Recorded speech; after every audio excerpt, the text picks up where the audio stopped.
And so like it just clicked with me. I was like, oh, I like this stuff a lot. And so then from then on, I was like, yeah, I'm going to go to law school. And I started looking into it more, and I was like, yeah, I'm going to go to law school. And so took a couple other classes that were law based and loved those as well. And I was like, yep, this is what I'm doing. And so the cool full circle thing about that.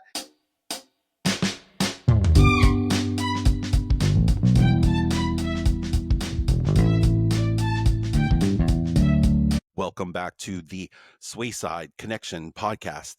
And who do we have on today's episode? What up, y'all? It's Nic McGrue from class of 02. Let's go. 02, the first from 02. You know what's crazy? I had somebody from 02 ready to go, and then they had canceled too, like the week of, and we haven't even rescheduled them, but hopefully they'll come on and they know who I'm talking about. But I'm gonna hold it down for us until they come. Yeah, hey, you're the first. It was so funny because in my head I was like, man, I wonder who's gonna be the first. If it's gonna be this person or this person. And Nic, you want it? Nice. Nic the Lawyer, correct? Right. Nic the Lawyer, yeah. Dope.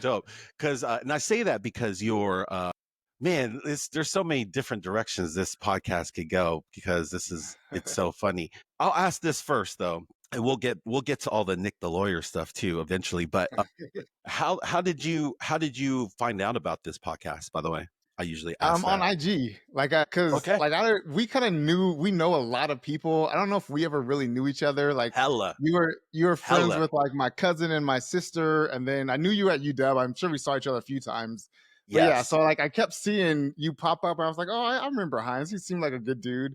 And then I started seeing you doing the podcast and like the clips. I'm like, oh wait, this is from the Sway. Okay, that's nice. And so, that's what I was gonna ask. You didn't know I was from the Sway. No, I knew you were from the Sway because my sister Candace and cousin Greg, they knew you. So I knew of your name from them, but then I didn't know you from the Sway. Yeah, the only time I think I actually met you was a few times at UW. Yeah, and that's what I'm saying. Like, and like I can't even remember like if we even because I didn't know that. I didn't know that you were Candace's brother or and then or like Greg's cousin or whatever, I didn't know that, so like I didn't, it just like, because I didn't know you were from the Sway. And so, what's funny is I have this picture. Let me just share this because this is like super random because somebody had sent me this picture and this is kind of why I had you on my radar. And so it's so that's why it's just hella funny because, and I'll just bring it up just because can I do this? Okay. I'll just share this real quick. Can you see my screen? That's loading. Oh, yeah. So that's part of it. I was actually just talking about you because Yusef had brought you up. I was like, oh yeah, he's from Spanaway. Yeah, that's so the guy in the middle, that's my fraternity brother, Troy, and it's his bachelor party. So this is like, oh yeah, you went to UW, so you know something. But this is like this was in May. Yeah. So who's all in this picture real quick? Because I know almost everybody. So we have Yusef. I don't know if you know, man, me and Yusef lived together for like 10 years. So, I didn't know that. Really? Yeah.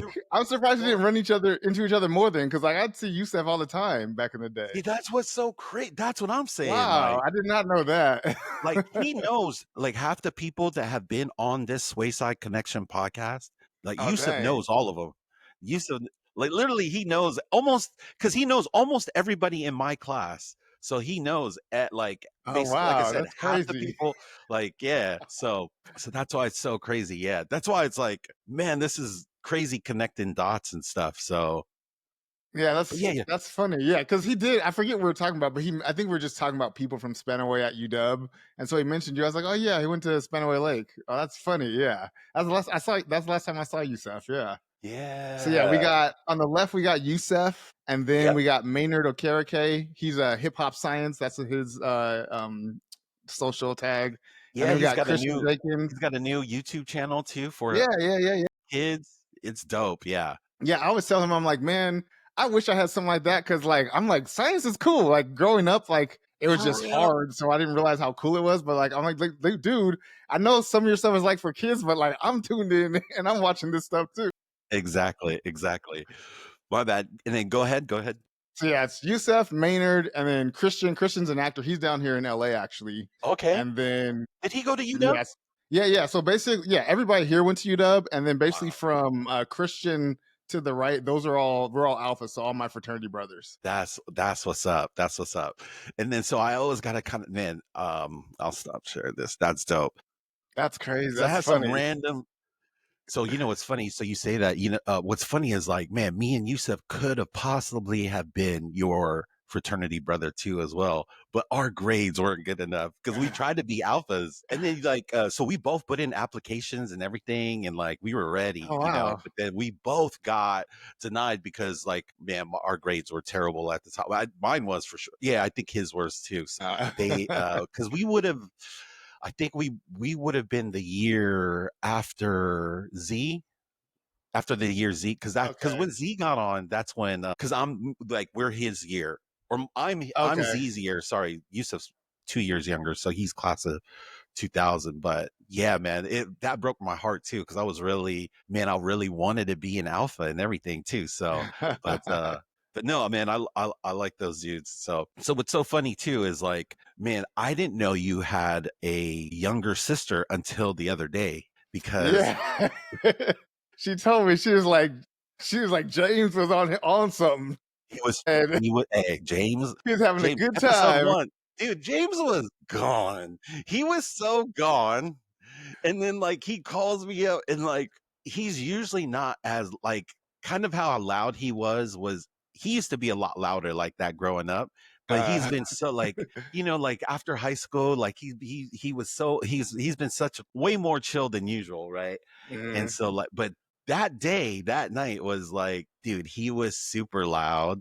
And he just told me another crazy tidbit. He said that he named his youngest son after you. Yeah, cause he was drunk. So he kind of. So he had hit me up that like a week ago when you're talking about, and he was like, "Man, I was on my DR because a year ago, my cousin, so his sister-in-law, it was her 40th, Kim Shelton. So it was her 40th birthday, and Oh, so yep. a bunch of us went out to Dominican Republic for like a week. It was dope time. And a couple of nights, James, like we had to, like the security was like, "Is he with you?"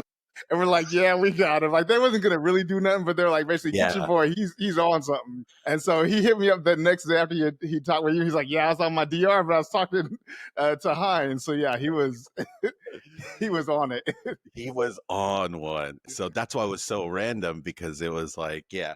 But no, that's what I'm saying, man. It's just so funny, man. Like when we connect all these dots and stuff. And so I don't know. And like another random pic because you have in that picture too, I tried to I was showing James that same picture. I was like, man, do you know these dudes? And like, cause like I said, I've known like most of like your frat brothers and stuff, but like, man, we're 4 years apart. So we're like, I Mhm. pretty much was leaving UW Yeah, by the time exactly. you came in. So like your first year, I was actually still a 5th year senior, but I wasn't really around. I don't know.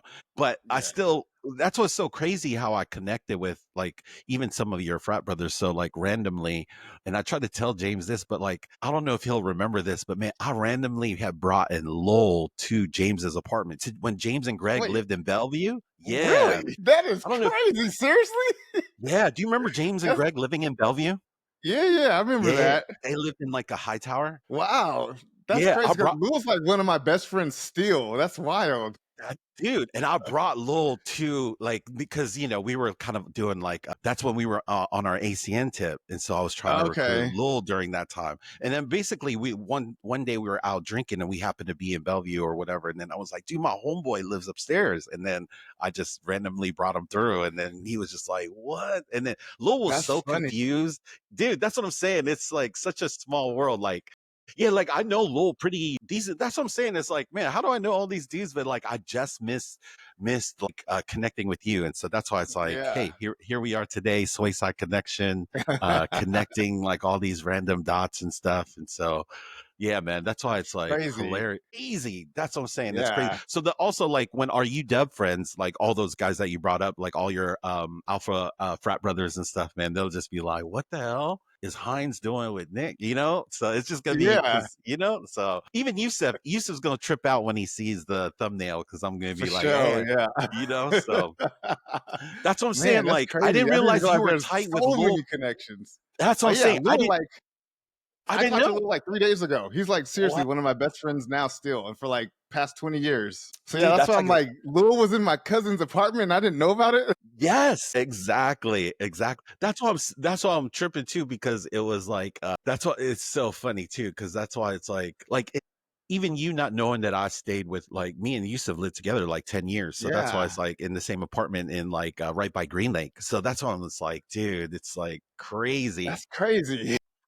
Yeah. And like, man, speaking of your cousin though, but like he's actually, so Greg, I have to give a shout out to him because I've been on, like, I was talking to James like all at the end of 2024 about how we needed to start like a YouTube channel. And so like, but I never started one, right? So we were talking and talking. And then next thing you know, Greg started a YouTube channel and then posted. And then that literally, if he didn't do that, because I probably still would have been talking, and then like not doing anything. But this is why it's important, people, for just do stuff, because you never know Yeah. who you can inspire. Mhm. Literally, he posted a YouTube video. I was like, I got to get on it. That's when I finally, literally, I didn't, I was talking about it all 2024, whole month of January passes. And then I finally started after seeing Greg post on his YouTube channel. And then from that YouTube channel, we get this podcast. So it's like, and I'm still waiting for Oh, Greg dope. to come on. So like you beat Greg to being on the SwaySide Connection. So that's why it's like, Nice. but yeah, man, people just do stuff, man. And like, you never know who you So, can inspire. Even as small as you think you might be, it's like, you never know what can happen. So yep. yeah, man, like, dude, so that's crazy. Okay. So now that we've kind of gotten some of that out the way, like, man, let's just, I like to, oh, by the way, are you drinking anything? Are you sipping on anything? Not like what y'all normally have. I got some kombucha here, so Yeah, no, kombucha's like, you're like the third person to be drinking kombucha, so it's all good on the show. So I drink coffee normally. It helps me with my pacing and stuff. So that's dope. So where'd you get that from, by the way? Is that Costco? no, it's probably just Ralph's. That's like our Safeway down here. Down, and when you say down here, where you at? I'm in Inglewood. So Okay. I've been in LA for almost since like 2006, and then Oh, snap. specifically in Inglewood since I think 2016, 2017, something like that. Snap. So dang, you've been down there for a while now, pretty Yeah, I much. basically right when I graduated UW in June and was in LA in August, so it came And right then down. haven't moved back, pretty much. Yeah, I haven't moved back. Sometimes I was in school, so I'd come back for the summer, the first 3 years, but yeah, I hadn't moved back since. Gotcha. But you still stay connected, obviously, with all the fam and like your Yeah, and UW, I'm back at least 4 times a year, if not more. There were some times, like for probably a sure. decade ago, when all my friends were getting married. I was in Yeah. town probably like 10 or 12 times in 1 year at one point. Yeah. No, that makes sense. Yeah, no, I had, in fact, it's funny. I had one of those years like 10 years ago. It was like 2015. Like everybody that I knew happened to get married that like one year. And it was just like, dude, this is kind of crazy, guys. Like Hmm. having to like keep on flying everywhere and going to all these different places. But no, that's dope. So so I'd like to start off like where were you born, and then like when did your family come to Spanaway? Yeah, so I'm a local dude. So I was born in Tacoma. I think I was born at Lakewood General Hospital, but basically local. And Yeah. then a lot of people don't know I'm an imposter. I'm gonna tell you that. Listen, I rep this way through and through, but technically, we lived in Spanaway till I was like 5, and then we moved to Parkland.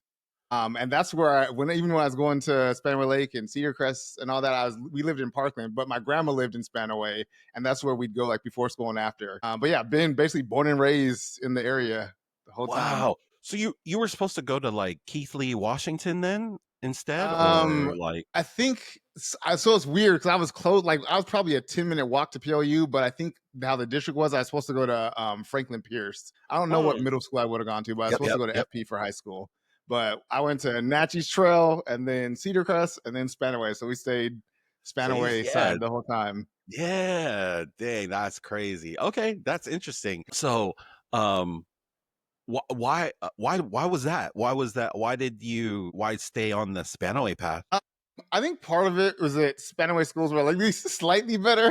And then, but more What? so, like grandma was babysitter. And so we'd be, and Dang. that's why like me and my cousins are so close as well. Cause like there was 3 of them, and there's 3 of us, but my younger sister was way younger. But Yeah. all of us would be at grandma's house like 5 days a week, and then we'd have church on Sunday. So like I'd see them like pretty much every day. But yeah, we was always at grandma's house, and that was like the nucleus. And so where she was at fed into all Spanaway stuff. So that's why. That's so, man. See, I love hearing family history stuff like that, because that makes total sense. And then like man, do you have any memories from Natchez Trail at all? Like any favorite teachers? Mr. Christ was dope. He was like he had a boat. Was that?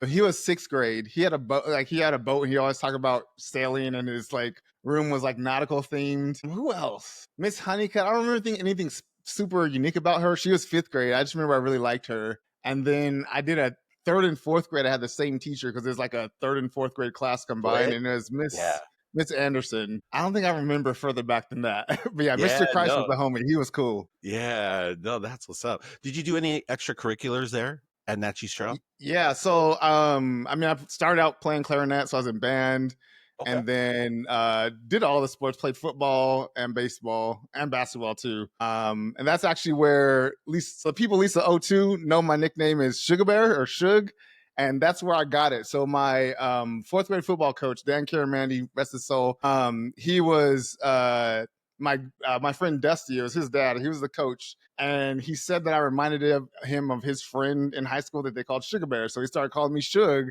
And then my mom was on the PTA, and so they started doing like a recap of the sports. And I think I had scored a touchdown or something. And so it was like a touchdown by Nic Shug McGrue, and then it just stuck to where like that like was my nickname all through junior high, high school. And then even actually a funny story in college. So in college, I still had some of my my Spanaway Lake friends. And so they'd all call me Shug. And so when they'd introduce me to people, they'd be like, oh yeah, this is Shug, this is Shug. And so I remember one time, this is when cell phones weren't like, everybody didn't have them yet. So we were at a game.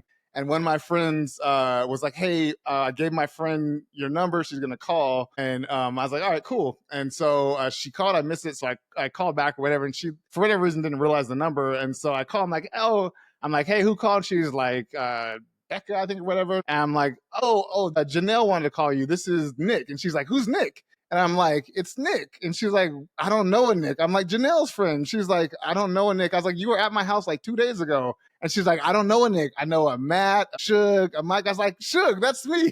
And she was like, oh, I like didn't even know my actual name. And it all came from Dan in 4th grade with football, flag football. That's crazy. That's crazy, man. And then how was your Cedar Crest years too?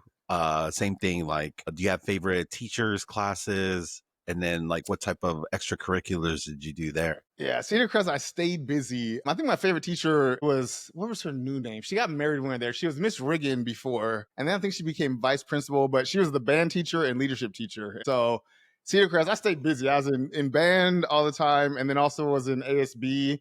And then I always played football. And then I did shot put for track. And then like 1 year, I think I played basketball. I did wrestling my senior year just because the football coach wanted me to. So I stayed busy at Cedar Crest, but it was fun. Yeah. No, that's dope. And then, do you have any like, do you ever keep in contact with people from elementary or junior high? Yeah, actually, I have some, which I think is like a huge blessing. Still like pretty regularly. Bryn Carr, she went to Spanaway Lake, and then I knew her from Natchez Trail, and like I stay in good touch with her, and that's since like 1st or 2nd grade that I've known her. Wow. I think so. 2 of my really good friends, Felix and Eric, I've known them since 7th grade. They went to Cedar Crest and Spanaway Lake, and like Eric, like his daughters call me Uncle Nic, or kids call me Uncle Nic, and all that. So still close with him, or not Eric, Felix. His kids call me Uncle Nic, and still see him pretty regularly. He's in the Air Force, so I don't get to see him as much, but like. Especially when we were younger, like when he'd be at random bases, I just pop up and like stay with him for a while. I probably have a good like 5 or so friends that I've known since like at least 7th grade or before that's still in touch with. Obviously not every day, but like we'll text each other and give the birthdays and check in and stuff. For sure. I mean, that's like me and James. We went to the same elementary, so like elementary. Oh, I didn't know that. Did the same thing. We went Evergreen, Cedar Crest, Spanaway Lake, and Okay. then so that's why it's kind of tight doing these. Like, man, you get these like little recaps of like some of your friendships from back in the day, and then it's just tight. I think so. So now you're at Spanaway Lake. Same thing. Were you pretty busy there, like you were at Cedar Crest when you got to Spanaway? What Yeah, was? Spanaway. Trying to think.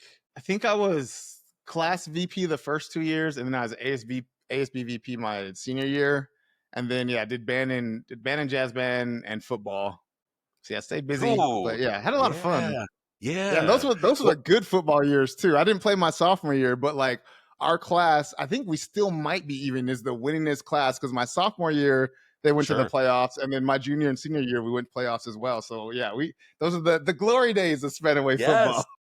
Yes. No, that's so tight. Yeah. Because I try to tell people, like, man, when I was there, man, we were not good. And it was not a flex to, if you were playing football, man, people at school, and they know, like, man, we would get clowned on by people from our own school. That's how bad we were. So, you know what I mean? It's like, no, I'm so happy to hear that, like, there was at least some success after we had left. Cause, man, it was sad too, because man, we had some great players too. And so Yeah.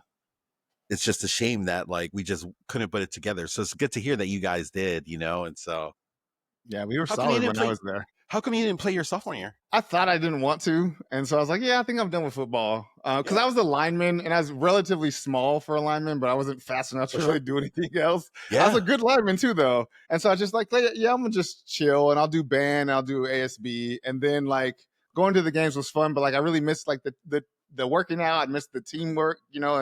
and the team and all The that, and so camaraderie. yeah. Like sports was hella fun just to you have a common goal. You're like working through it with all these people. It kind of reminded me. I'm jumping a little bit, but like I was No, go thinking ahead. the other day about with my fraternity and step shows. I was like, it was so Yeah, cool that we had the time when we're practicing for that. Like we'd spend 4, 6, 8 hours in the evening practicing like 3 to 5 days a week. And I'm like, that was such a like bonding experience and hella cool. And you're like working out and you're being creative and coming up with stuff. And so similarly with football, maybe not so much creativity, but like you're working out, you're problem solving, you're working together, building bonds together. So yeah, I think I just missed that teamwork. So for got back sure. into it. No, that's dope. Yeah, man, that team. Yeah, man. To me, that's probably like the funnest times for me too. Is most of my funnest memories are from all the team. Like, and it's not even really playing. It's just kind of like being together with a group of Hmm. guys, and then like you get to joke around and like Yeah, each other on like a deeper level because you're all working on something together with a common hmm goal of whatever it is. And so nah, man, that's dope. That's funny. Oh man, you were ASB vice president too, so you're like the second vice president I've had on. I haven't had any presidents on yet, so I'd love to Stephanie I'd love Bagley. I haven't talked with her in a long time. Stephanie Bagley was our president when I was our year. oh, dope. Okay, yeah, I'd love to I have think all she of them lives in on. Atlanta now. Last I heard, she lived in Atlanta. Dope. Yeah. What you call it? Yeah. Did you have what were some of your favorite classes, teachers when you were at Spanaway Lake? Oh, Miss Gwen, hands down. Miss Gwen was the homie. Miss Gwen, she wasn't there when you were there because I think she was new like my junior year. I think she was the leadership advisor. Yeah, because she took it over from I think Mr. Joseph was it Joseph? before. Yeah. She took it over from him. So she was the leadership advisor, and then also the Spanish teacher. But since I was like in leadership and stuff, I was her TA a bunch of times, and like I had basically free passes from her all the time. Like, oh yeah, I'm doing stuff for Miss Gwen. Yeah, her. And then, oh, what was the other lady? There's one lady who wasn't even my teacher, but she would basically, we would skip band because the band teacher was kind of dating her. So we'd basically be like, oh, we were with her. And then so we knew he was not going to do nothing. Wow. I think it was Miss Renault, maybe. She was like the AV teacher. I didn't even have that class, but she was cool. And so we just go chill with her during band and be like, oh, we're with your girlfriend. He wouldn't do nothing. AV, what's that? AV? Like the media, audio, visual, like they do the Wow. news in the morning. That Oh yeah, class, yeah, I yeah, think. yeah. Like a video production type. Yeah, okay. Yeah. Yeah, yeah. That's funny. Man. Um Yeah, do you have any like random stories from like any of those days, like from junior high, high school, like Oh, I especially got like, if you have any like behind the scenes type of stuff that obviously stuff that you could share, you don't have to. I have a funny one that I always clown Felix about. So Felix was the first in like my friends to have a car. It was a little kind of a beater car though. It was like a '78 two-door Honda Accord hatchback. Like would have to jump start all the time. But I'm clowning on him. But also he had a car and we could get around. But this was I don't think I was there. I think this is a secondhand story because I think it was my sophomore year because I think he had driven to the game at Bethel's Art Crate or whatever, and he had forgotten where he parked, and so he went to where he thought he parked, and he saw broken glass, and so he's like, "Somebody stole my car!" And it's like getting the like security and the police, and everybody's like in a hoopla, and he's calling his parents. And he's so upset somebody stole his car. And then like when when basically everybody left and the parking lot cleared, he was like, "Oh, that's it right there." Just there, fine, nobody. And we're clowning him like, "Dog, ain't nobody trying to steal your car." Because he was like one of the few that had a car. But I'm like, nobody's trying to steal that. But he always was like paranoid. He had like the club in there. I'm like, nobody's taking that. And so this time he forgot where he parked and just saw what looked like broken glass and assumed somebody jacked his car because he always thought it was like, somebody's going to take it. Did police really come? Did anybody come? It was just you know how they have like police at the games? It wasn't like police. It was like the off-duty police that were security or whatever. Security, yeah. Man, that's hilarious. So when you played football, Roback was coach, right? Yeah. Yeah, Coach Rowe. Yep. Yeah, when it came to like football, oh yeah, any other like football, like did you have any like favorite moments from you guys were actually winning, so do you have a favorite game from when you guys played, like a win that you had that's like what's your most favorite win? Because like we have so many losses when I played, so it's like, yeah, man. I was trying to think. It's been so long because I was like, let me think about football. I really don't. I remember it was good times. I remember having fun on the bus always, especially when we win anyway. But I can't remember any like specific. What were those bus rides like? You said you had it's fun dope, on the man. bus. You'd have. Oh, okay. So I remember one cool thing. I think his name was Scott. I think it was Scott Smith. He was a lineman, and his girlfriend, like every game, would bake like hella cookies. And so like he'd be on the bus like afterward with hella cookies and be like, "Yeah, hook it up, Scott." I think his name was Scott. It's been so long. I'm picturing his face. Can't necessarily remember his name. But yeah, and they were bomb cookies too, like really good cookies. So yeah, we have cookies on the bus sometimes. And then we'd be kind of like freestyling like the Shibuya roll call. So we do that a lot of times, especially if we won. Yeah. And yeah, singing like, and it's cool, kind of like we were saying, the camaraderie, like we'd just be chilling in ourselves, goofing off, having a good time. And then, yeah, especially if it's a win, then you go back and like clean up and then somebody's having a party or there's something to do. And especially after a win, always a good time. Yeah, bus rides. I just remember like the bus if you win, the bus ride after a win was always going to be cracking every single time. Always. Hell yeah.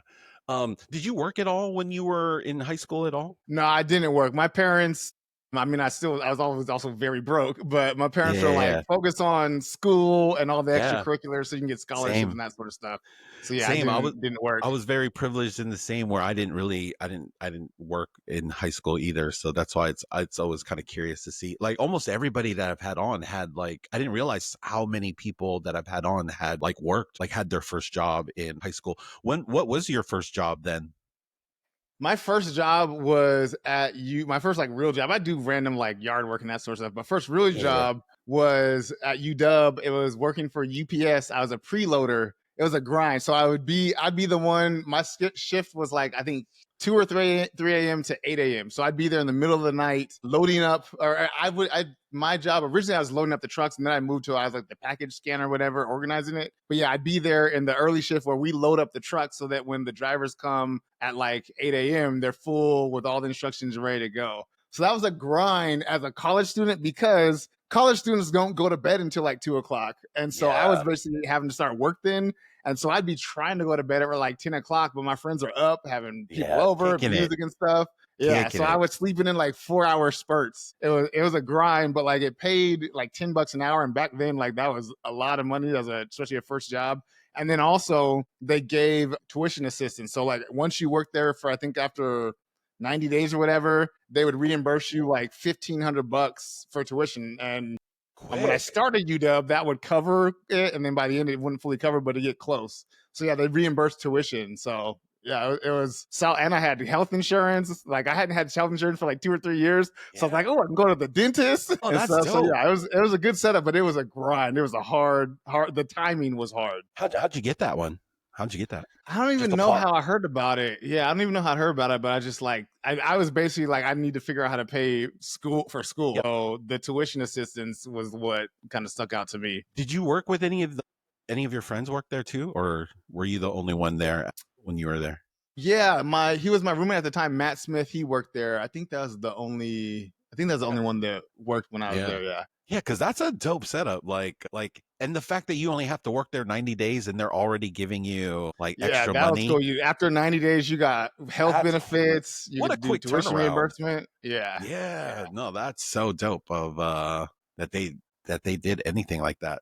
So like, so you obviously went to UW. We've been kind of sharing some of our UW stories. Like, when did you know, like, how did you decide you wanted to go to UW? Like, when did you know you wanted to go there? Like, what was that thought process like? Yeah, I think I just had the Western Washington, from when I was little, with the, just look at like the Huskies in 92. I was in like 2nd or 3rd grade at that point. So I think from that point on, like all that hype, was just like, I'm going to be a Husky. And so that was kind of always the North Star. Yeah. So that's literally the reason why I went there. Saying all that thing that you brought up. Yeah, no, literally. Yeah.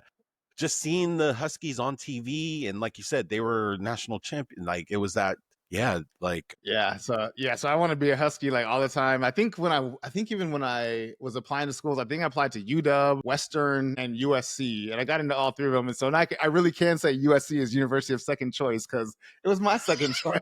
And I went to UW. Yeah. My LA people ain't gonna like that, but whatever. It's all good. It's all good. They ain't listening. They ain't listening anyway. They ain't listening. I mean, if you guys are, thank you. We appreciate you. You guys are welcome here. No, that's so dope. Yeah, because so you always kind of like, I knew I didn't apply anywhere else. If I wasn't going to UW, then I probably would have ended up going to Pierce or something like that. And like, but man, I was like, this is UW, or that for me. I was like, and then just also the fact there's so many people that from my class like that I knew that were also going to UW that so.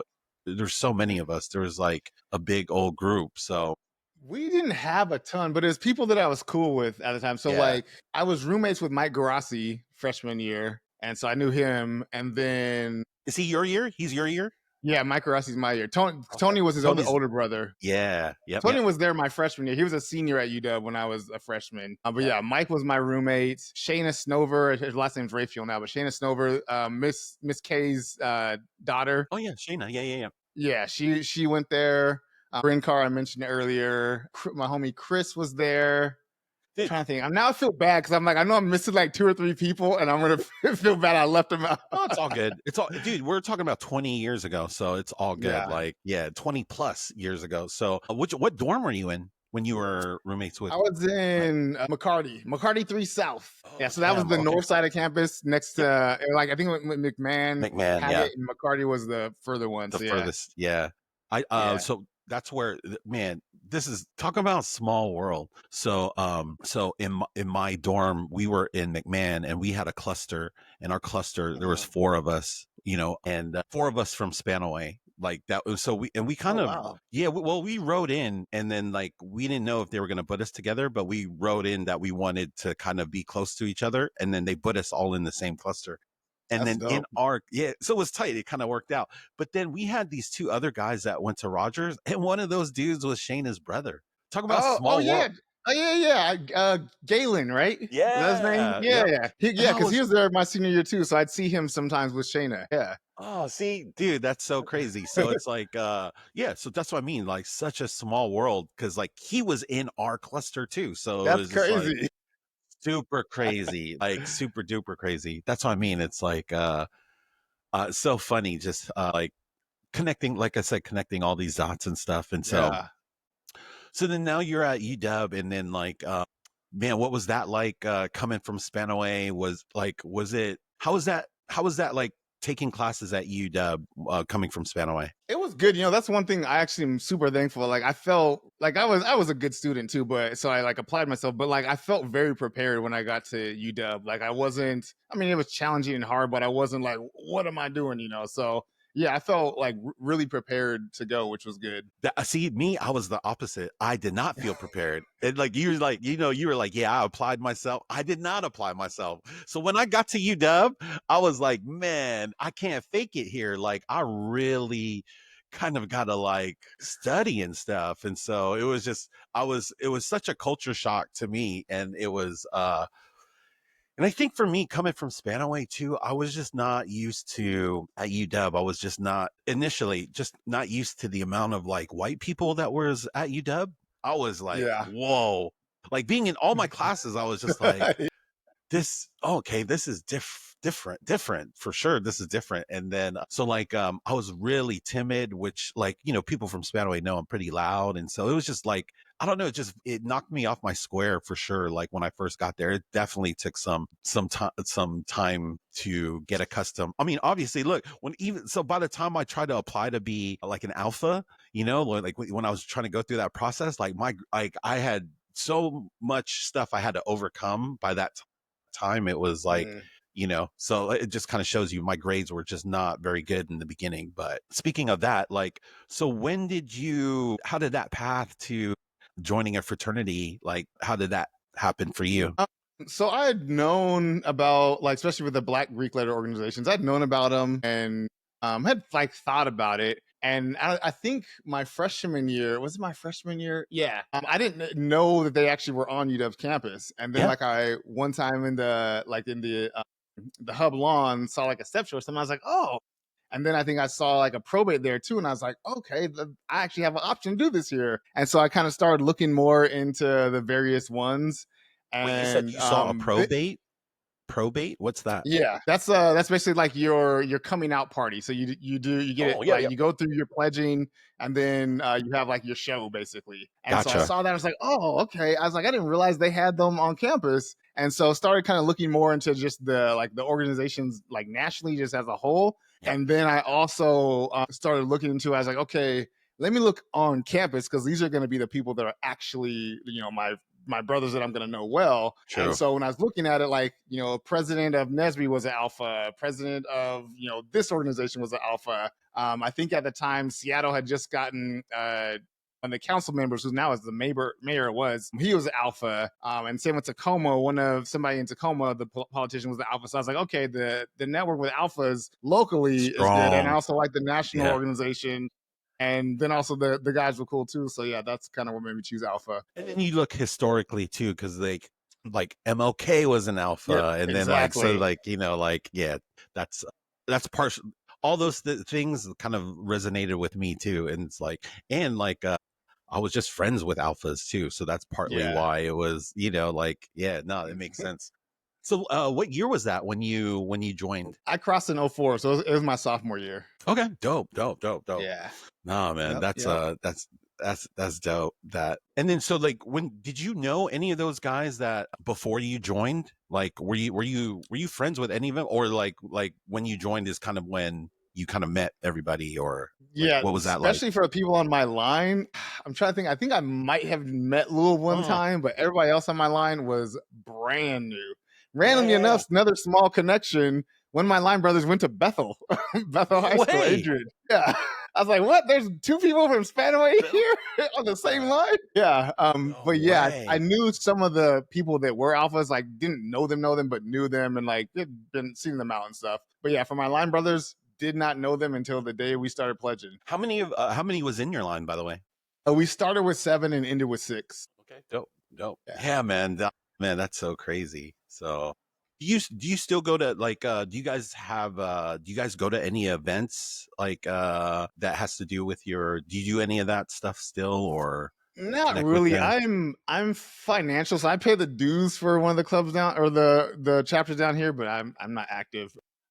Yeah, but the bruhs, just like for informal stuff, like that's one of the things that kind of I love going up there, but also I miss being down here, is that like there's enough of them where somebody can be like, hey, we're throwing some meat on the grill this day, or hey, I'm going out to do this, or going to hike here, and like people just squat up. So there's always some bros doing something, and so there's still a lot of good community, which is dope. And so when I'm in town, like I'm still able to see like a bunch of them because somebody's making dinner one day, somebody's going to hike the next one, so we still get to see each other, get them out, which is cool. That's tight. You just have that extra, like, you just have that extra community that you could plug into, like, kind of whenever. Mm-hmm. No, that's dope. Yep, That's exactly. dope.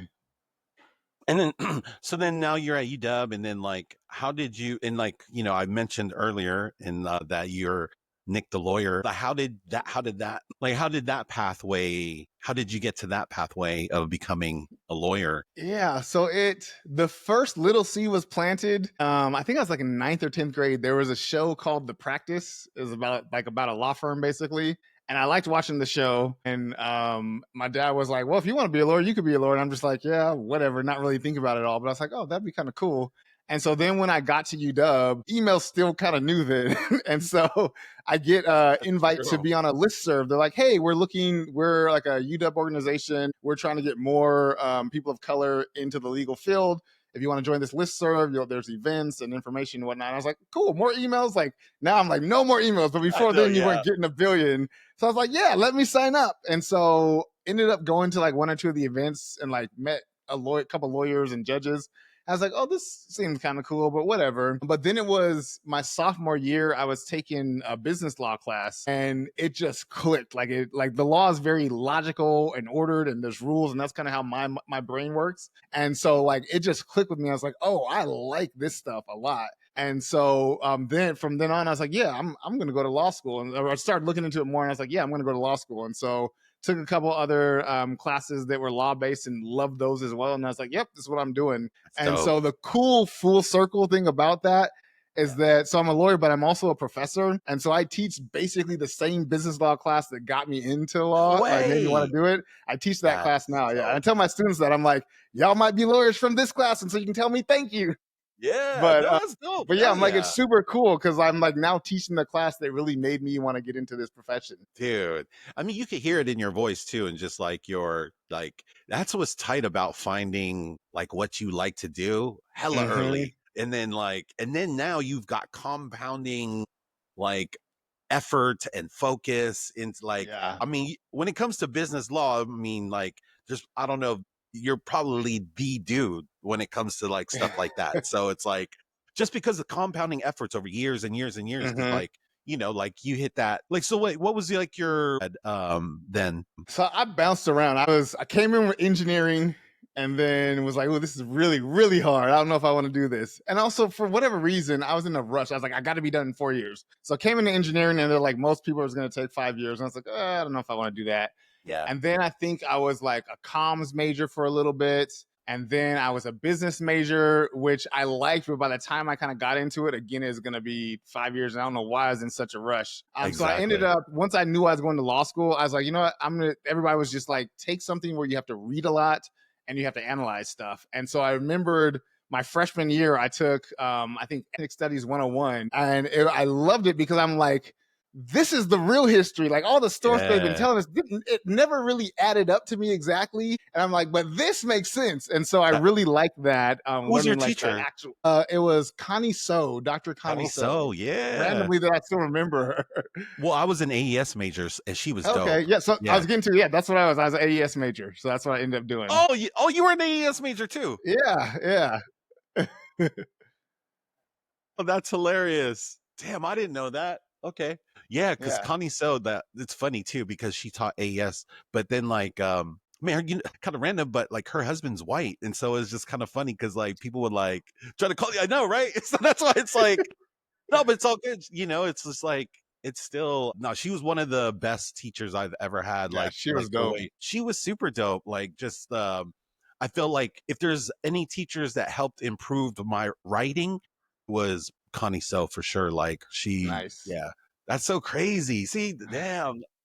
We were literally, our whole lives just been like walking right past each other. Especially with all the people we know. Like, because hella random. Dude, were you at James's wedding, by the way? Were you there? You were there? Dude, I was one of his groomsmen. I was one of his groomsmen, dude. Yeah, definitely was there because I think didn't it rain like it was like rain. nights all week and then it rained. Did Yeah, rain. Dude, how did we not connect? That's why it's like, oh man, this is funny. crazy. So that's why it's funny because like I'm pretty sure most of your family's gonna watch this, and then Uh-huh. like, dude, that's why it's so funny, man. And so, oh, man, which by the way, I would love to have any of your family members that because you have so many, right? Like that went through the. Whenever you guys want to come on, I would love I'll to. put in the word for Candace. I know she should be down. I think. For sure, for sure. Oh, and Courtney too. Now that I've met Courtney, Oh so it's yeah, just then you get like the younger generation. I think because I think younger. she's like class of 06 or something like Oh that. So she's even 06, she younger. said. Oh 06. That, which is so Yeah, crazy. That's so far away. Which is so funny to say that somebody from 06, but that's still like almost 20 years ago. That's crazy. yeah. That amount of I still time. gotta catch myself because like I still think of her as my baby sister. But I'm like, she's grown, got a master's degree, got her own house, got her own business. I'm like, you got this stuff figured out. But I'm still like, watch out for this, watch out for that. Even though she a full grown woman at this Full point. grown. No, that's what I mean. Yeah, it's like that's why it was so funny that when James hit me up the other day, it's just so funny just meeting somebody super baby sister. They're so much younger, but then like when I think she says she was like 30, like 30 something, and I I'm think just she's like like, dude, 36, 37. Yeah. yeah, and I was just like, man, then I was just kind of reminds us that how much older we are and how fast time flies because Yeah. like a lot of like when you talk about Spanaway, especially or even UW, like Spanaway feels a long. Let me just ask you: how does when you talk about UW days or Spanaway days, like does that feel like it was a long time ago? He kind of does, but UW, like I'll still be tripping out. I Yeah, think like probably 10 years ago, I think they tore down the Terry and Lander towers or whatever. And in my mind, I was like, why would they tear that down? They just built a yeah, new cafeteria there. But that was like when I was there, it was new. I'm like, oh yeah, that cafeteria is like 20 years old. Okay, that makes yeah. sense. That's dude. That's what's so funny too, because and that's one thing about UW. Like, there was always a construction project the Yeah. whole time I was at school, somewhere on campus. Mhm. And so it's like but it's so funny how because I look at UW the same way too. It doesn't feel like Spanaway kind of like feels super long ago. They're both super long ago, but Yeah. for some reason and I think it's because I lived in Seattle like right after and then like I still hung out with so many UW guys after I had graduated, obviously like folks like Mhm. Yusef and stuff. And so yeah, that's why did you do anything else like any other extracurriculars at UW outside of you mentioned Nesby and some other were you in some of those other groups and Yeah, I was in Nesby just because they were always very well funded. So they always had food at their meetings. And then also like Boeing or Microsoft would always sponsor for you to fly out to the conventions or whatever. So I was like, and then also a bunch of my friends were in it. So I was like, sure, I wasn't an engineer, but you didn't have to be. So yeah, I was in Nesby. And then I was in ABS, which was the Black Business Students. And then me and my homie Turquoise, we created a pre-law society as well. And so yeah, it's the business club, Nesby frat, and then the pre-law. Yeah, no sports. No, I was not a college level athlete. yeah, no, I feel you. Did you do any like IMA cuz I think I did a little flag football. So it was so in 2000 we went to the Rose Bowl and I was just talking to one of the players from that team and I didn't play at UW. I kind of wish I did. I didn't even try to walk on or anything, but I think I would have just been like a practice player anyway, but it would have been anyways. I did play flag football at UW and like we had gotten to the championship and the championship was played in Husky Stadium and it was Mhm. like literally right it was our championship game it was right before the UW football like the actual football team was going to have practice cuz they were going to go to the Rose Bowl and so it was just kind of like, I don't know. I just was like, it was weird because I've never really been nervous to play. You're just playing IMA Uh, flag football. But that game was so different because like these guys are stretching in the background. And so it's just uh, like watching us. And like, yeah, it was just kind of weird just to be out there. I felt it was weird. It was just like, and then we didn't win anyway. So it was just like, oh, it was kind of double embarrassing almost, but yeah, no, that's Yeah, I played IMA football. I don't think we ever yeah, made it. We'd always get to right before the game at Husky Stadium, but we never made it through to Husky Stadium. yeah. But one super fun sport moment I had. So they would do like Battle of the Dorms or something like that, and Yeah. so there'd be various obstacle courses and random things. So one of them was like a basketball game, and my dorm, I think they were just like, he's black, he's got to be able to play basketball. Jokes on them, I'm not good at basketball. But they're like, you want to play basketball? I'm like, sure. Like I was decent enough, but not good by any means. So it was at the North Campus where I think there was like, I feel like there was like bleachers around the course, and it felt like there was just like people all around. And so we're playing, and again, I'm not good, but like I did like a little quick jab step and then backed up and made the shot, and he was like, oh, and going off, and then the guy got on me close the next time, and I did a little juke and like went around him and did a layup, and like people were just like screaming. I felt like I was like playing in like Rucker Park or something. Yes. But yeah, that was the 2 points I scored the whole game though.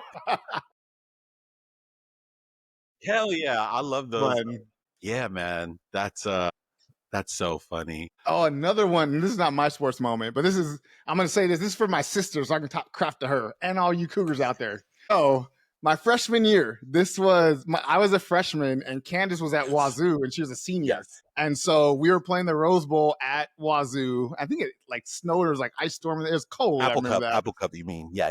Apple Cup. Yeah. We were playing Apple Cup at Wazoo. And I think at the time Wazoo was ranked like 2 or 3. That's when Brian Leaf's senior year. What are you saying? Yeah. I know what game you're talking about. I think they were ranked like 2 or 3, and we were like 10, and they were about to potentially be national champion or in the national championship game. And the game, me and my sister, this again when cell phones were not that good. So I don't even think there was Texas. So we're leaving voice messages in the breaks, talking crap to each other. Like that. Wow. Yeah. And so then the game goes to overtime. I think I don't remember how we got that. I think we might have been losing and came back, but it goes to overtime, and we're like ahead or whatever. So we're like about to rush the field. We're like getting ready to hop over, and then it ties up.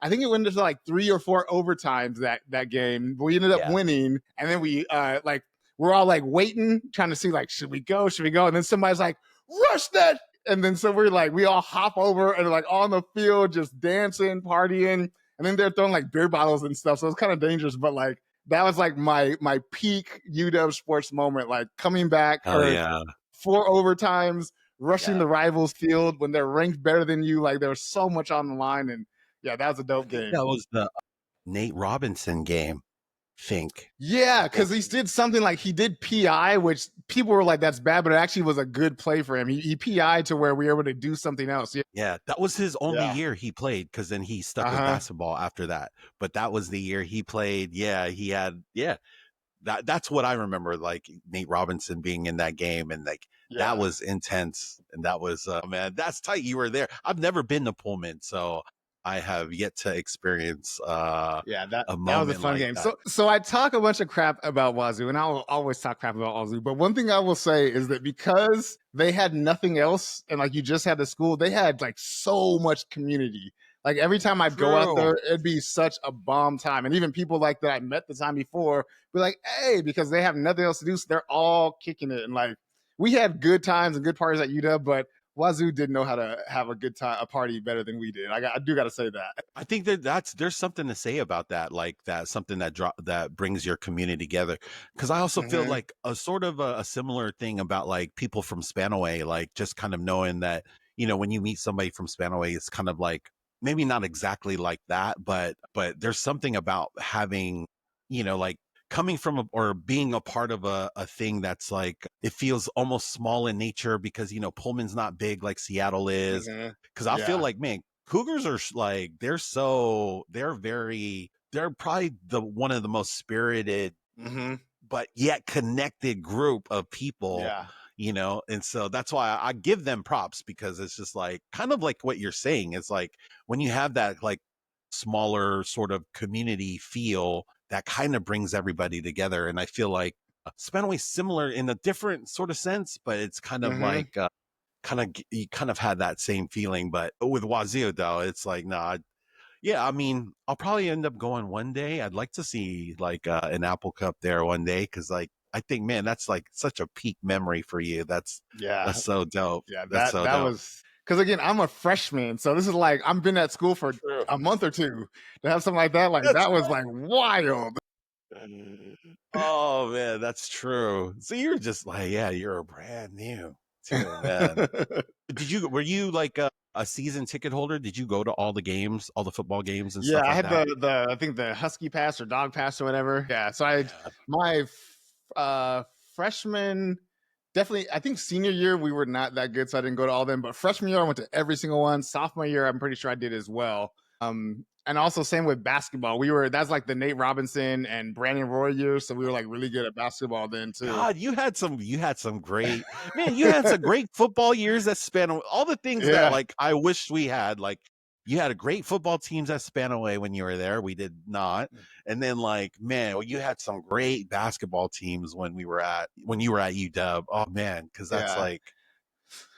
And even football, my first 2 years football, we had Cody Pickett. He was that's right. The quarterback. Yep. Not Marcus. Was it Zach? What was the younger Tuiasosopo? Yeah, Zach. Yep. I know Zach was there. Yep. We had Reggie Williams. Oh yeah, Reggie. Yep. He was 01. Charles Frederick. Yep. E.T. was my roommate actually for like 2 years. Yeah, he was there. Oh, so no like way. it's like my first 2 or 3 years, we were like powerhouses in football and basketball. Senior year, we fell off on both, but yeah, I had some good times. Dude, that's so crazy. Like, man, we just so many people that like, especially being at UW, like, because I was pretty cool with a lot of the football players too. So that's why it's just so funny how like how close we were in proximity and just like all these random things. And it's like, and then it finally takes like a random podcast to kind of Oh, I thought you were saying something. I thought of another person we probably know because you're talking about walking on football. You know Paul Ramble? Love Paul. Yeah, I was like, assuming if you're homies with Yusuf, I know you know Paul. Paul's down here in LA, so we still kick it and are in touch. Yeah, Paul's good people. Dude, man, shout out to Paul, man. Like, so like, man, when my dad passed away, I was living in Vegas at the time. And then my dad passed away like 5-6 years ago, man, he showed up to the funeral random. Oh, and wow. I was just like, I didn't tell him to come or nothing. Like, so yeah, man, I got so Paul's much good people, love for Paul. Sure. Good peoples. And like, and just like being out with, so man, you run into Paul every now and then? Yeah. I had people over for Memorial Day at my house, and he came through. Yeah, and I probably talked with him like a month ago. Dude, that's what I'm saying. Like our circles are so small. It's because it's so funny, man. But I haven't seen Paul in forever, but it's like, yeah, he's another one of those dudes that they're like when him and Yusuf like are together, like those two, they have this weird like fighting brothers relationship. It's so random. Like they fight hella. It's so weird. And they both get pretty loud. And then like, so that's why it's like, so that's what, man. And yeah, man, do you have any funny stories with any of like UW guys? And like, I'm trying to think of some of the ones that I have, but it's like, man, can I tell any of these? That's what I'm saying. I was like, the ones that I have, I'm like, I don't know that I gotta be putting people's business out like that. Yeah, exactly. Even though it's been a long time. Yeah, no, I don't want you to put anybody's business out there, but that's why it's like, I think one of the funnest things about this podcast is like behind the scenes stories that people can tell, where it's not putting somebody on blast, but like, just like, I love all the like origin type stories stuff, like how people connected and stuff, but I'm trying to think of one fun thing at UW. Did you ever do the water fight? Back then. Did you ever get involved in the water fights on Hub Lawn? No. Those would go down. Like when it would get hot, like in like May or so. Like I don't even know if it was planned or whatever, but we just have these water fights, and like people would be getting like bowls from the cafeteria, just filling up with water and throwing them folks, and then it would like make its way to like dorms. So like a bunch of the alphas lived in Stevens Court, and so there was a big one. Like the water fight moved over to their place, and like they're literally had a broom or like sweeping water out of the floor there. So yeah, then water fights would get wild. I'm trying to think. Did you ever fun times? Did you stay over there at Stevens Court? No, I lived in McCarty my first year, and then Nordheim. It was like I was literally the first Nordheim. resident there. So it's a brand new. It's like right by the U Village. So I lived Yeah. there my sophomore year, and then was in a house the next 2 years. Gotcha. Yeah, because stopped by that. I don't know. I forgot who lived there, but like I would go there like randomly with Yusef every now and then. Like Stevens Court was like the headquarters, it felt like, for like events. So I just felt like, yeah, Stevens Court, it went down. Stevens Court was hella fun. I never lived there, but I was there a lot. Yeah. No, I get it, because I would, I would kind of be around in that area too. So nah, man. And then so now you mentioned that you're a professor. How did that come to be? How did that happen? Yeah, so when I graduated law school in 2009, which was a horrible time because I was like coming out. And let's go before that. How did you pick your law school? And then how did you pick your law school? Yeah. This brings it back to Spanaway too. Okay, cool. How I picked my law school, I applied to like probably 10 or 12 places. Yeah. And got in. UW was my number one choice. I got into all of the schools except UW. And so I was like, okay, excited. I've gotten into Seattle U, and I was like, oh, I could go there and stay local. But I was like, you know what? If I'm not going to be at UW, maybe I should spread my wings a little bit. Yeah. And so I'd been to Washington, D.C. a couple of times. I had a couple of friends that lived there. I was like, I love D.C. It's a cool city. I love D.C. And so I had gotten into American and Howard, and I was like, oh, maybe I'll go there. But then when it really started come time to like think about it, I was like, that's kind of far. I've never lived away from home. Like literally all my family at the time lived within like 20 minutes of Spanaway. So like I was the first one.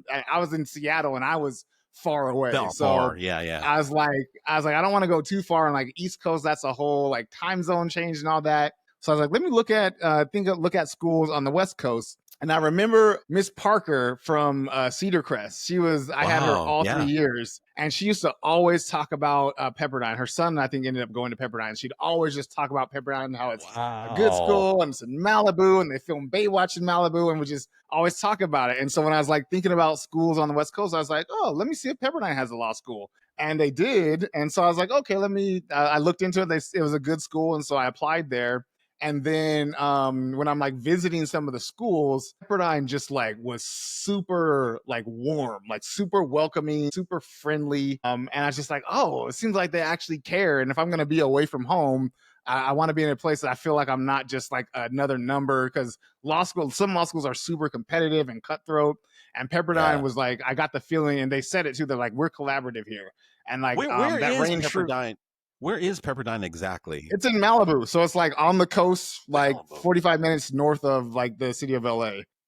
Wow. So yeah, it's a beautiful campus, like gorgeous campus. But yeah, I love just the feel I had there. Just felt like the people really cared. And thankfully that rang true. Like, you know, when I was there, I had like a second cousin down here. So that's where that became like my family down here. But my first year, my professor was like, hey, if you don't have anywhere to go for Thanksgiving, my house is open. And she said that to our whole class of 80 students. What? I was like, she was just like, just let me know so we have enough food. And she would also just invite us over to dinner. She'd be like, yeah, I'm hosting dinner. So like y'all can sign up like 10 at a time.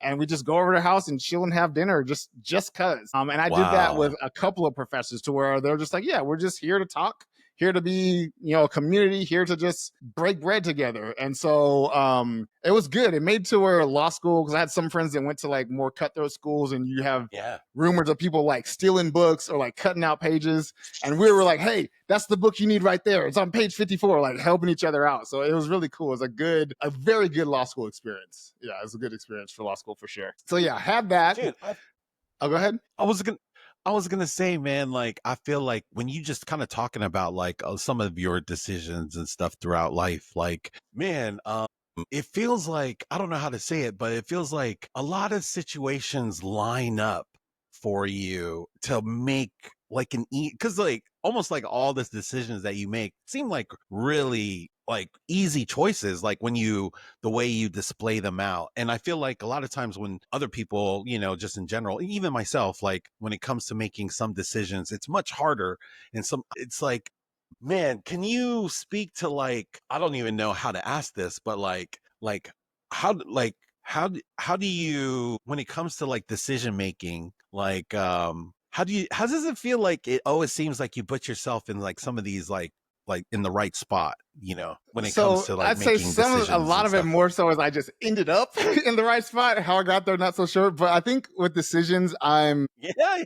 I'm one thing that I'm good at is figuring out what is the actual outcome I want. There's a whole bunch of fluff and things and all this other stuff, but it's like, what am I actually trying to achieve? And I'm able to get kind of Good. through all that to see here's where I want to get to. So yeah, I get there's all this other stuff and distractions or whatever, but what do I need to get to this endpoint? So Yeah. I think that goes back to how I was saying I have like kind of a very ordered, logical mindset. And then having the legal training just like further that even more to where I'm able to kind of cut through the noise and see where am I trying to go and what do I need to actually get there.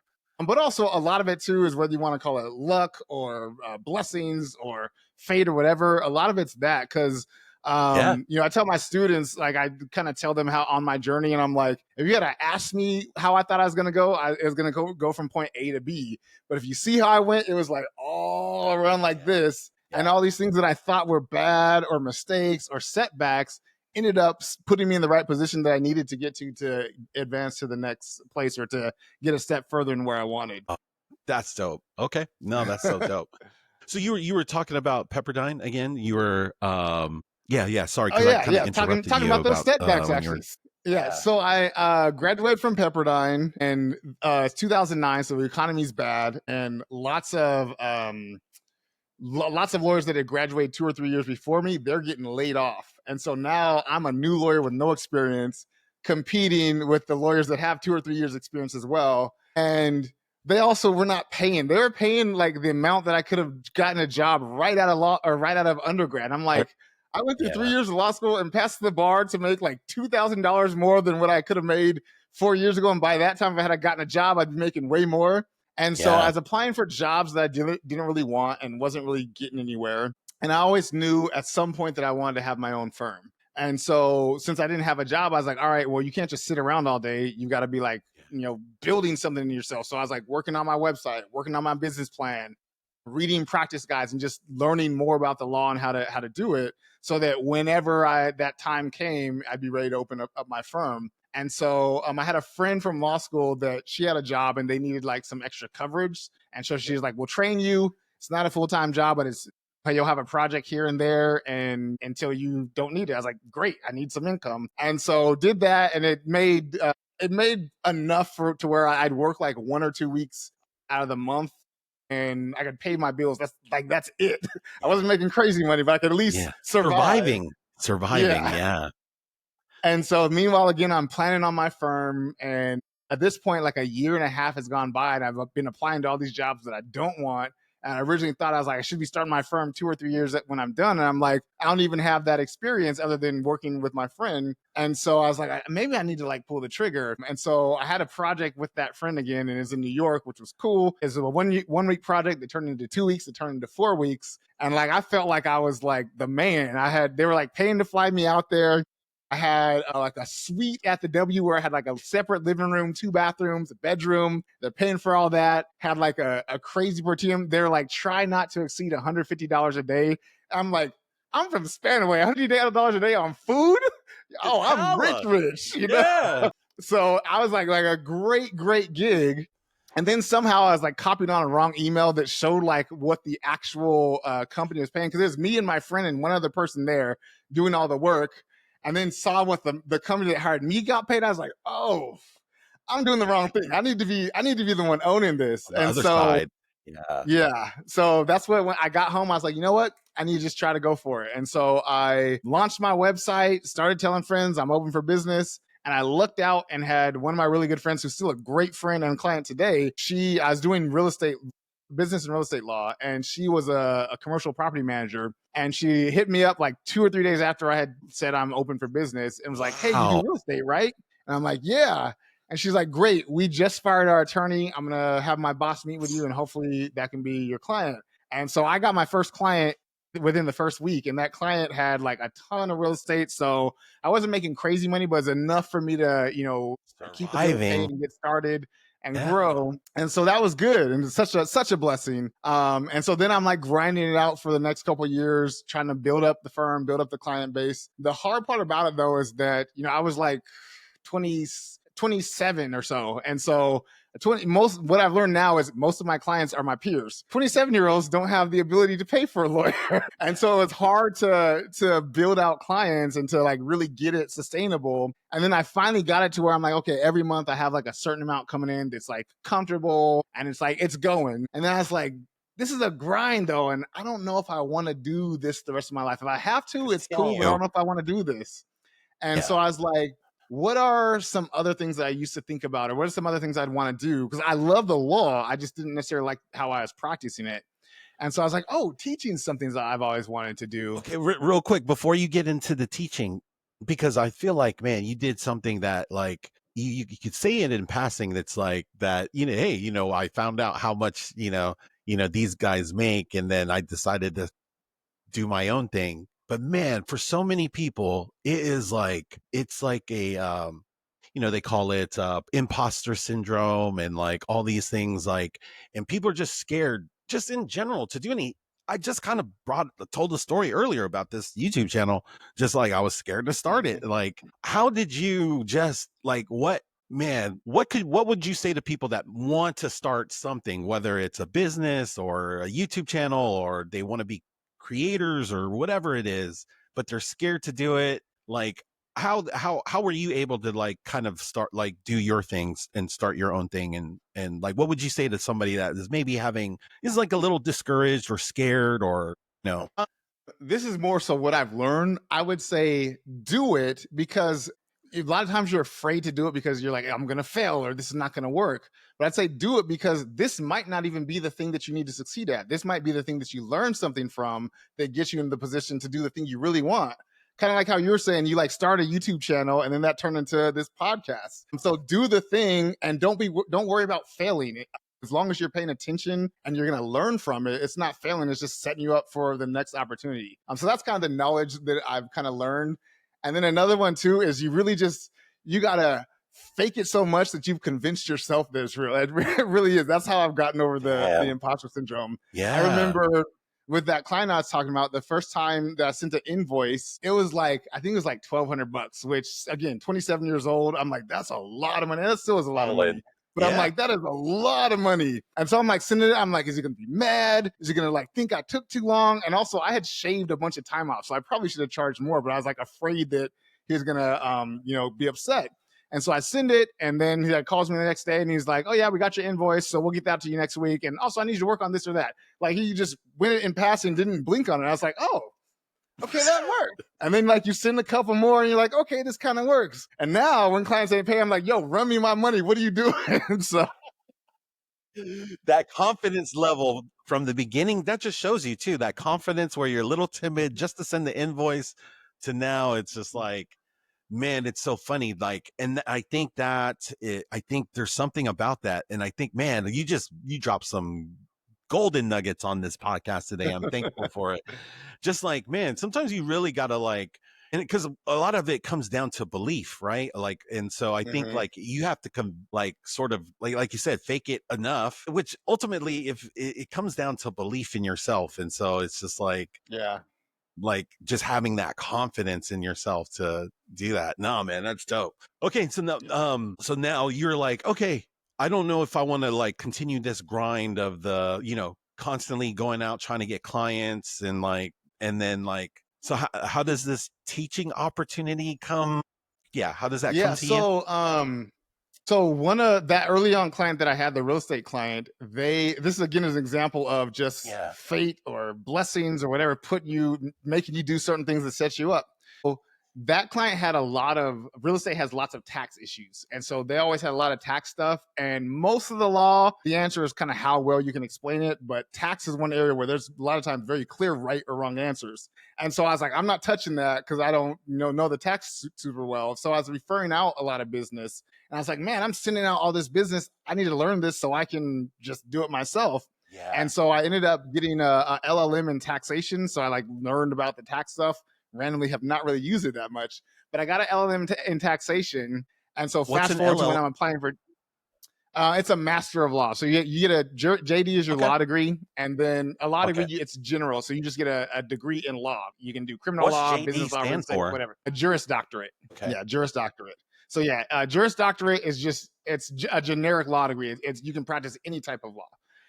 With an LLM, I think it's called legal magister or something like that, some Latin stuff. But basically, it's a master of law, so you have to have your law degree. And here you go. It's usually 1 year, and you focus on a specific area and really learn that area. And so I did a year where I focused specifically on tax to learn that stuff. Where'd and you do that at? I was an early pioneer. It was online. I did it. Thomas Jefferson School of Law had an online law degree in 2012. Like, so well before a lot of people were doing it. So yeah, I had that LLM in taxation. And so I'm like, I think I want to try teaching. And so I'm applying for jobs, and I have like a job agent or alert looking out. And so I saw one that's like, we're looking for somebody who has a law degree and also has an accounting background that can develop some of our business law classes and our tax law classes. And so I'm like, I don't have an accounting background, but let me just apply, because they're wanting something very specific. There's not a lot of people that have law and tax background that are also looking to teach. And so I was like, let me apply. This seems like it kind of fits me. And so that school was like, I was actually interviewing them to teach their full time. And I went through like a bunch of rounds and presented to the professors and met with the president. And they're like, we like all that you did. We like your resume. We like your presentation. We just want somebody with more teaching experience before we do full time. So we're not going to hire you full time, but we'll give you classes that you can teach, like 1 or 2 classes a term, get some experience. And if that goes well, then, we'll revisit. And I was like, cool. And so that was out in Riverside, which is like an hour and a half away. It'd be like me living in Seattle and like teaching in like Enumclaw or something. So I was, yeah. So I was having to drive out there like twice a week, which was kind of a grind, but I was like, this is going to give me that experience. And so got that experience, had built out courses, had some experience and whatnot, and still had a job alert looking for full-time jobs. And there ended up being a position that was like 20 minutes away from me that I was like, ooh, this is even better. And so that's the school that I still teach at now. So I didn't even apply to that job I started out with to do the full time. I found this other position that's way closer. And so still teach there now and been teaching there full time for 12 years. What? So yeah, teaching is a lot of fun, like a whole lot of fun, very rewarding. Actually, just yesterday, met with a student. He's like, wanted to talk and just talk career stuff. And he's just like, yeah, just want to tell you thank you. Like, you just opened my eyes to so many opportunities. And then I was helping him kind of with career advice, but it's super rewarding. I had another student actually that emailed me a couple days ago, and she graduated like 6 years ago. And she's like, hey, I'm in my senior year. I'm going to take a gap year, and then I want to go to law school. So I'm going to want to pick your brain. And if you will, like, can you do a recommendation? I'm like, absolutely. So it's super, super rewarding job. I love it a ton. And so I was started teaching, and for our school, basically you get tenured, meaning that it's really hard for them to fire you after you teaching for 6 years. So I got my tenure, and I was like, okay. And because when I started teaching full time, I kept a handful of clients, but wasn't trying to develop any more business. And it was kind of just like the law was a side hustle. Yeah. So I'm teaching, got my tenure. I'm like, I'm good. I've taught all these classes a bunch of times. I know it pretty well. I think I'm a pretty good professor now. And I was like, let me try to, put some more time and resources into building up my firm. And so it's been cool now. I started kind of rebuilding the firm in 2020. And now I like it, because before, when it was just the firm and I was younger, I kind of had to take any business that I got. And so there'd be stuff that I don't like to do, or just a hassle. And kind of just had to take stuff to keep the lights on. Whereas now I'm able to pick and choose. Yeah, exactly. Yeah. I can like target my client and just decline if I think they're going to be difficult. But I can just say, yeah, we are at capacity. We can't do it. So now I like that I get the mix of both, because I like the law a whole lot. And now I'm able to choose how I practice a lot more. So it's kind of a good situation. I mean, it kind of makes sense. You get to do the stuff that you're probably really good at too. You know what I mean? So it's like, it kind of works all the way around, and so it's, that's why sometimes it's like hearing no is sometimes like a blessing too, when it comes to certain things. Cause like sometimes those things aren't for you, and like, and it kind of goes and it can go the other way around, and I think what I also noticed, just like, you sharing your story today, is just like how, man, like it kind of started all the way like you were talking about at Cedar Crest. You just do a lot, and I feel like the surface area, and I think that really has to do with the when you say it's luck, but I think the surface area of the things that you do is so high because you do so much that allows luck to find you, and obviously blessings and all that stuff. I feel like it all kind of aligns. Like if you're just out doing stuff, and then that's why I'm just like a big fan of like people just getting out and doing it, and it's like you gotta like not think about the failure. And I think that is the biggest. People are so scared of failing, and it's just like, dude, you just want to fail fast and just do the thing, and then like you can like you don't know what it could lead you into, because like the thing that you're afraid of might not, like I think that was another great point you brought up. Like the thing that you're afraid to fail at, it might just be a stepping stone into the actual thing that you really like to do, or so nah, man, that's amazing. So yeah, you hit on though. I think I'm a very curious person, and that's actually like the name of my firm is Polymath Legal. A polymath is someone, it's basically like a Renaissance person, someone who's skilled in many areas. And so me, I'm like, I like to explore stuff. If there's something I'm interested in, then I'm gonna like dive into it and figure it out. And then also our clients are like all over the place as well. But yeah,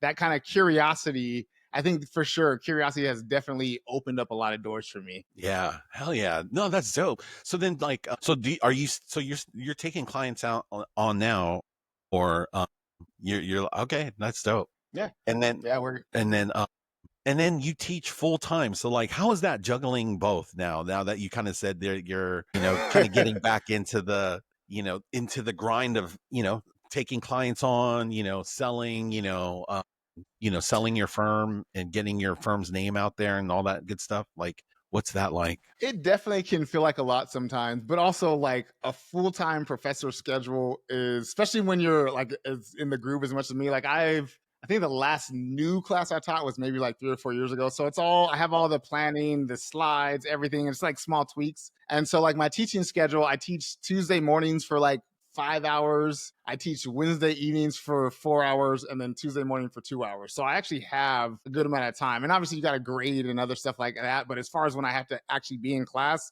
it's relatively low. And then also like part of it, I'm trying to set myself up for the lifestyle, the schedule. So like the schedule is great. And then even right now we're on summer. So I'm like not teaching at all since middle of June, and we go back at the end of the month. And then similarly, we end like mid-December and don't go back until like after Valentine's Day. So there's a good amount of breaks. It's like 8 or 9 months out of the year that I'm teaching. And with that, it's like 3 days out of the week. So it does get to be a lot. I got to plan things out a lot. I do have my team helps me schedule, and they help handle a lot of stuff as well. But yeah, I enjoy kind of floating in both areas. No, that's dope.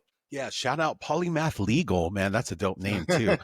And so like you're also like right, and I mentioned it in the beginning, right? Like Nic the Lawyer. So like where can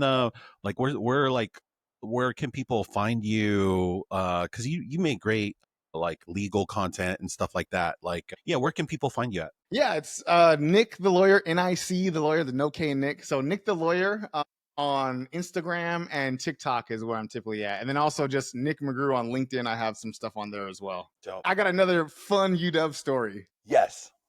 This is probably the summer of like I got one too now. 405 when the movie Dodgeball came out. And so that movie came out, and then we were playing dodgeball all over UW campus. And like it got to the point where we'd have like a group of like 20 on 20 playing dodgeball in one of like the parking lots or whatever. And so yeah, we'd have epic dodgeball fights. And then I don't know if you ever went to the IMA, but there's one room, I think it's for like gymnastics or stretching, but it's pads on the floor, all around the walls, everywhere. And so we'd play in there, and it's like smaller. And so we do like, I think 6 on 6, because it wasn't that big, but like we have epic games in there, like just wailing them at each other, and you can dive and roll around and all that. I still remember, did you know Ebo Jack? Yeah. He went to Rogers. So yeah, Ebo, yeah, he went to Rogers. So Ebo, still to this day, I remember like the most athletic thing I ever seen. Playing dodgeball in that room, like, it's probably like 30 feet long. So you're like 15 feet away from the people on either side. So you're pretty close. So you got to be able to really move. Ebo catches the ball that somebody threw at him, rolls over to dodge another one, gets up, throws the ball, and then dives and catches another ball. Like got like 3 people out in 3 In one seconds. I motion. was like, what did I just see right there? Like it was so dope. Still, like I've seen, NBA players, football players, gymnasts, all that. I have not seen an athletic move as athletic as that one to this day.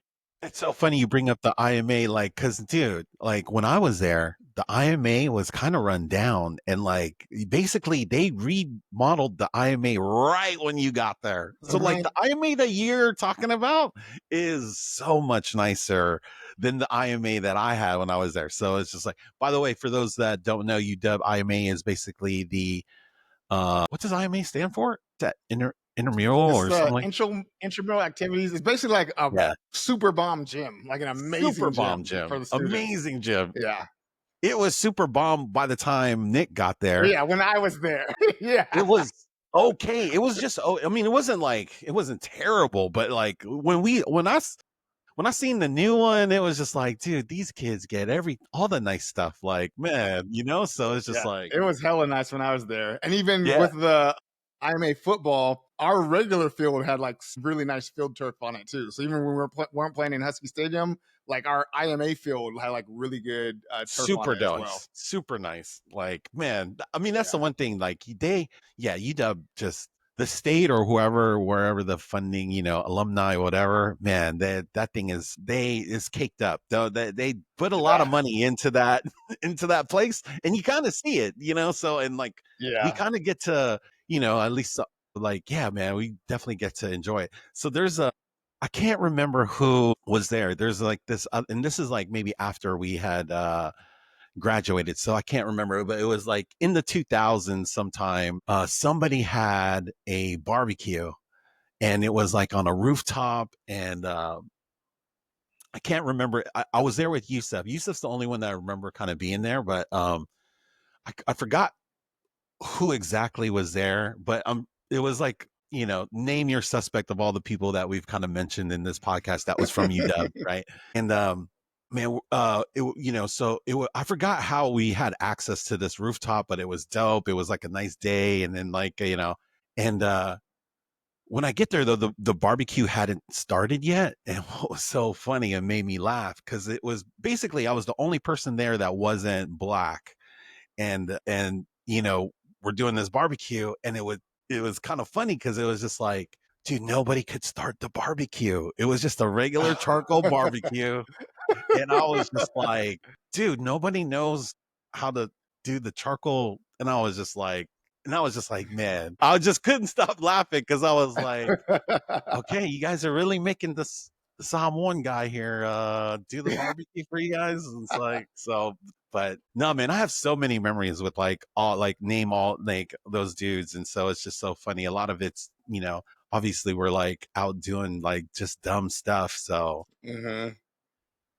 yeah, do you? Oh man, like, so in college we actually, man, if they had like TikTok and Insta when I was in college, we would be like viral famous. We used to do a bunch of stuff. We had one, we call it like Black Ass, which is basically a take on Jackass, the show. And so we do like random, like, we weren't doing like the crazy stunts, but just random like pranks, or not even really pranks, but just random weird setups. And then we'd make like videos and like have like series of like little random funny stories and comedy stuff. Like, and it was, did you know Conrad Leahy Leahy? Yes. So Conrad, I ran into him. Talking about random, I ran into him. The last time I ran into him, we were in New Zealand. It was so random, like 2 years ago. Yeah, super random. Yeah, super random. But yeah. So Conrad, yeah, Conrad and Lul, because we were doing this so much, they created their production company called Black Island Productions, because Lul's a black and Conrad was from Hawaii. So Black Island Productions, and we do all sorts of random like skits and like funny videos.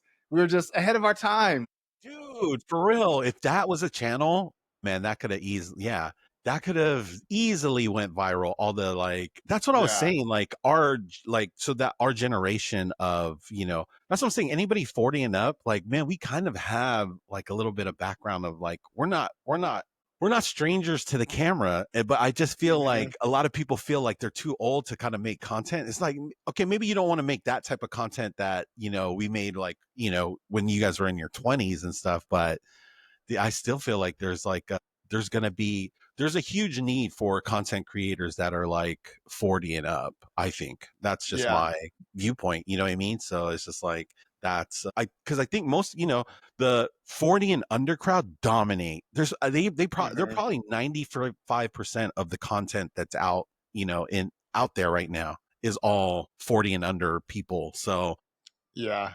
that's why I just feel like that's one of those random kind of things. Well, you're doing your part.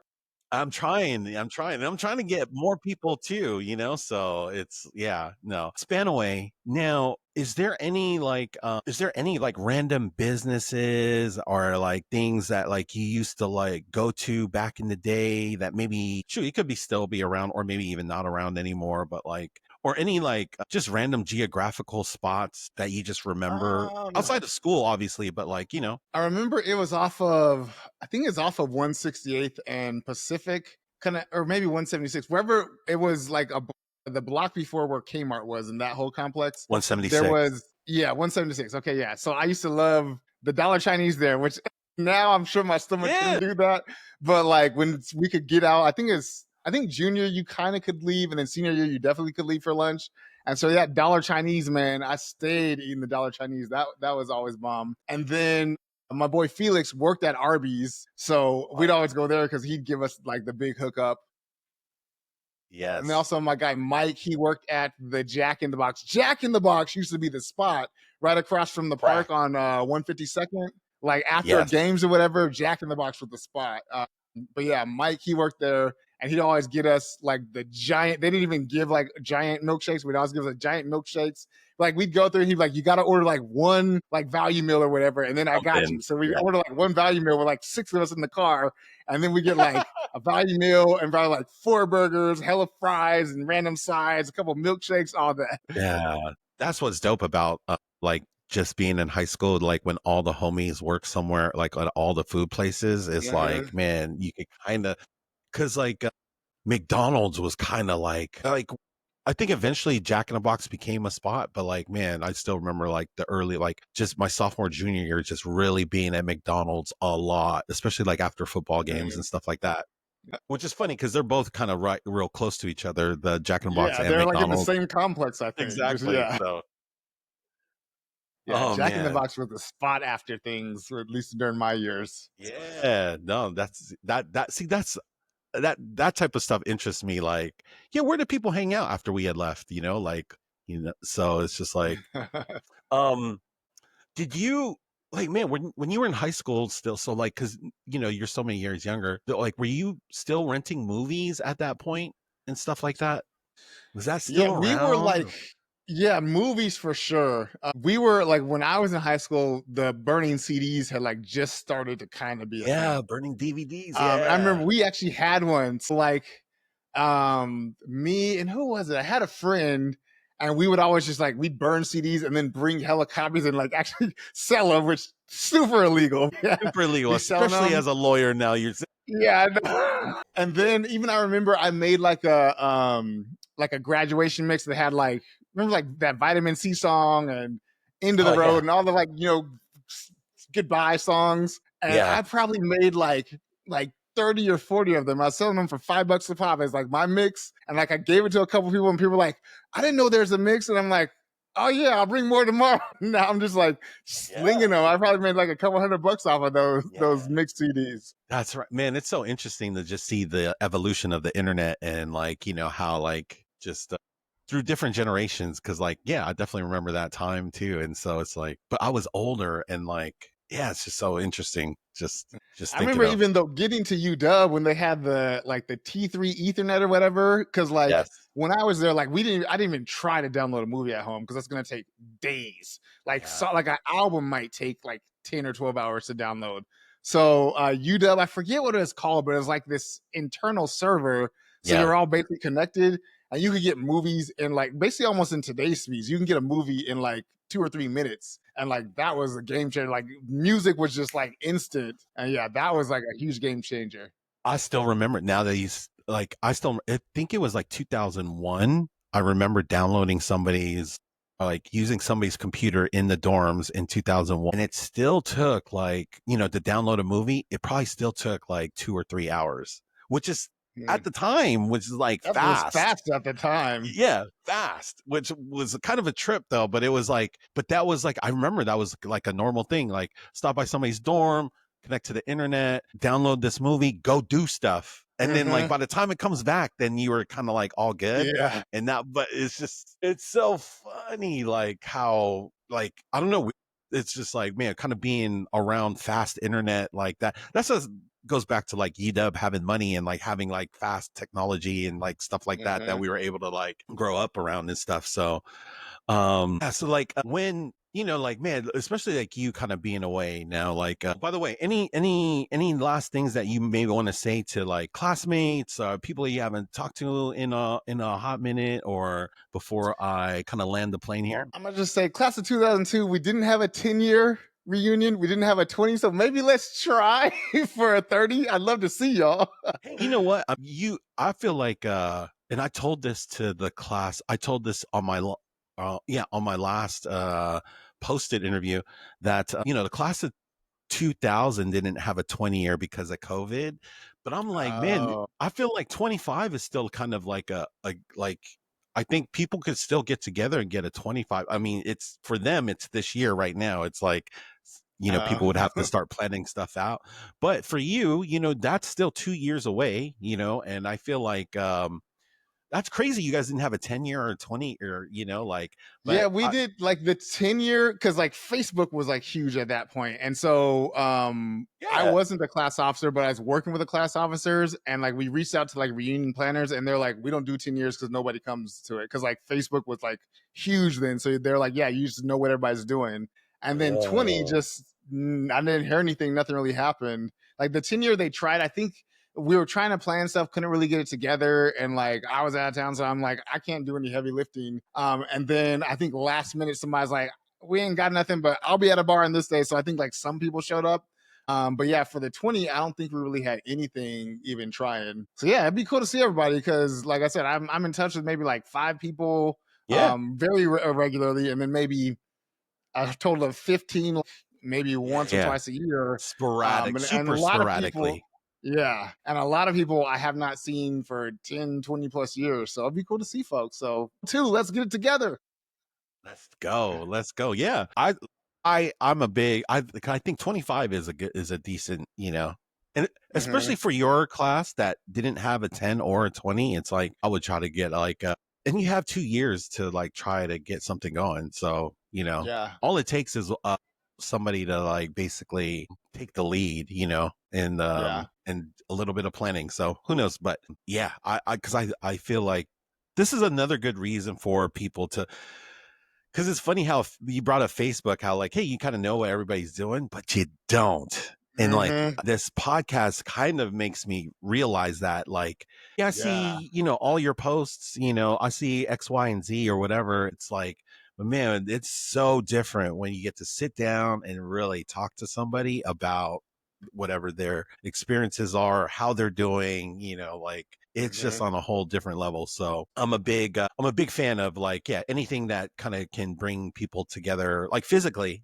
so, cause it's, the internet can only kind of do so much. So when you hear, like Spanaway, when you hear somebody, bring up Spanaway, what does that make you feel when you hear that term? Or comfort, man. It makes me feel, I'm just like, that's home. I've been in LA basically most of my adult life, and really have not been in Spanaway for all of my adult life. I like went to UW basically when I turned 18, and so I've been gone. But like Spanaway, that's still, when I hear that, when I'm there, I'm like, that's home. Yeah. That's just like me. Like I haven't lived in Spanaway since I was in high school. And, it's the same thing. Cause I left right after, went to UW, and then like, just kind of been away ever since. And then, if you could go back to 2002 and have a conversation with yourself, what would that conversation look like? I think I tell myself to like chill out. It's going to be okay. Like I was doing a whole lot of stuff, but I also was very worried, and really even up until like maybe 5 years ago was just didn't realize it, but like worrying a lot. Like, am I ever gonna, meet my goals? Am I gonna do this? Am I gonna be able to do that? And I tell myself to like, don't worry, you're gonna land where you're supposed to land. And in the meantime, enjoy the process. Obviously, put your head down and make steps and progress towards what you're trying to do, but enjoy the process. And kind of like I said earlier, those things that you think are mistakes could just be setting you up to be in the position for what you really want and what's really supposed to be for you. That's dope. Well, thank you, man. Thank you again for joining the SwaySide Connection Podcast today. I hope people got some good stuff out of our conversation today. And like all you 2000 class of 2002 that happen to click on this, let's get some more of your classmates on this podcast. Yeah. I would love to have you. Yeah, because this is not just for my class or even for the people I went to school with.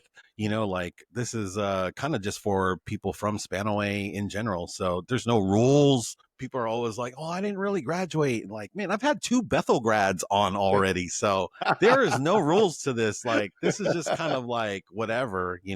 This is like just some random dude's YouTube channel that So, but yeah. Thank you again, Nic, for joining the podcast today. And all you guys out there, if you made it this far, man, you guys, thank you guys. We just appreciate you for just making it this far in the podcast. And we will see you all in the next one. Peace. That was dope.